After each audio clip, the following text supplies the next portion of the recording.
اور کیا کہتے ہیں؟ کافر کو بھی کافر نہ کہو. ہم کہتے ہیں اتنی صلح صفائی کی بات تم کرنے لگے، کافر کو بھی کافر نہ کہو. کیا ضرورت پڑ گئی تھی؟ جب تم کافر کو کافر نہیں کہتے تو نبی کے ماں باپ کو کافر کہنے کی کون سی ضرورت پڑ گئی تھی؟ کون سا تمہارا نقصان ہو رہا تھا جو تم نے نبی کے ماں باپ کو کافر کہا؟ ارے جس نبی نے ہماری ماؤں کے قدموں میں جنت سمیٹ کر رکھ دیا، اس نبی کی ماں کو کافر کہنے والے کے پیچھے نماز پڑھو گے، ان کے فتووں کو مانو گے، ان کی اقتدا کرو گے، ان کو مولوی صاحب کہو گے؟ سوچو مسلمانوں، دین پر عمل کرو. اللہ کے رسول نے فرمایا 73 فرقے ہوں گے، 72 جہنم میں جائیں گے، ایک جنت میں جائے گا. وہ ایک جنتی کون ہے؟ جو رسول اللہ اور صحابہ کے دین پر ہوگا، جو رسول اللہ اور صحابہ کے عقیدے پہ ہوگا.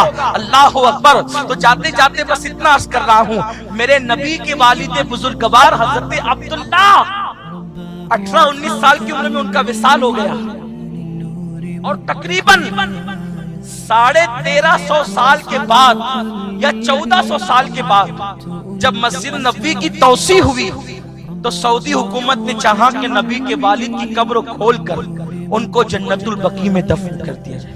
کتنے سال کے بعد؟ 1350 یا 1400 سال کے بعد. بتاؤ کوئی کافر کی قبر پہلی بات رہتی ہے؟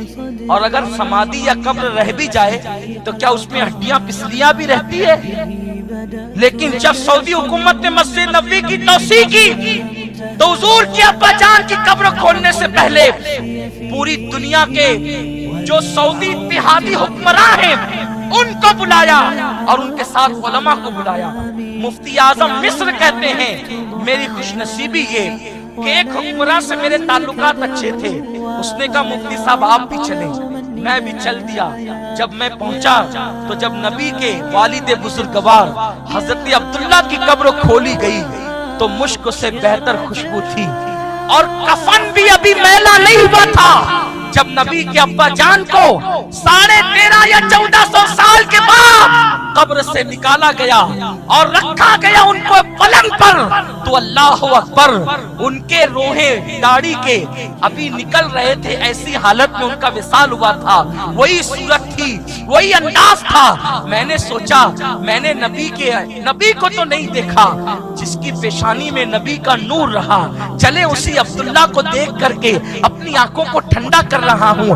مفتی اعظم مصر کہتے ہیں میں نے حضور کے ابا کے پیر کو ہاتھ لگایا، ہاتھوں کو ہاتھ لگایا تو مجھے یوں لگتا تھا جیسے میں ریشم کو دبا رہا ہوں، جیسے میں کاٹن پکڑ رہا ہوں. اور جب میں نے پکڑ کر کے چھوڑا تو جیسے زندوں کا ہاتھ پکڑ کے چھوڑا جائے تو تھوڑی دیر کے لیے سفید ہوتا ہے، پھر دھیرے دھیرے لال خون آ جاتا ہے. بالکل وہی انداز میں نے نبی کے ابا جان کا دیکھا. لوگ نبی کے ماں باپ کو کافر کہتے ہیں، اس کے بعد وہ ہم سے یہ توقع رکھتے ہیں ہم ان کو مومن مانیں گے، ہم ان کو ایمان والا کہیں گے. اللہ اکبر. نبی کے ابا کی شان تو یہ ہے اور ماں کی شان یہ ہے. اللہ اکبر. بتاؤ مسلمانوں نبی کی ماں کافر کیسے ہو سکتی ہے؟ ارے نادان، کیا تو نے نہیں سنا کہ جب یونس علیہ السلام مچھلی کے پیٹ میں چلے گئے تو اللہ نے جبریل کو کہا جبریل جا اور دریا کے جانوروں پر اعلان کر دے کوئی جانور اس مچھلی کے برابر نہیں تیرے گا، اس لیے کہ اس کے پیٹ میں میرا نبی یونس آ گیا ہے. کوئی جانور اس کے برابر نہ تیرے، اور ہر نر کو منع کر دیا گیا اس مچھلی کے قریب نہ جائے کیونکہ اس کے پیٹ میں اللہ کا نبی موجود ہے. اور جب یونس علیہ السلام 40 دن کے بعد مچھلی کے پیٹ سے نکل گئے تو اللہ کے رسول سے اعلان کروایا گیا کہ جس مچھلی کے پیٹ میں یونس پیغمبر رہے وہ مچھلی جنت میں جائے گی.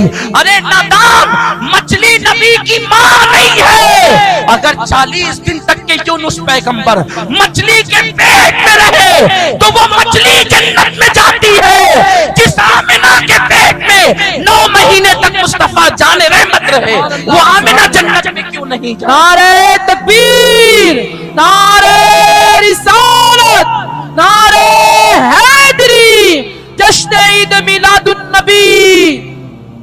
اس لیے سنی دعوت اسلامی کا پیغام ہے سنی بن کر کے رہو اور پکے سنی بن کے رہو. یہ نہیں کہ 11ویں کی نیاز بھی کرو اور مذاق اڑانے والوں کو دعوت بھی دو. مصطفیٰ جان رحمت پہ سلام بھی پڑھو اور سلام کا مذاق اڑانے والے کو معاذ اللہ اپنا سمدی بھی بناؤ، یہ آپ کی ذمہ داری ہے۔ سنی دعوت اسلامی جہاں عمل کی بات ہوتی ہے وہاں عمل کی اصلاح کرتی ہے، اور جہاں عقیدے کی ضرورت ہوتی ہے وہاں عقیدے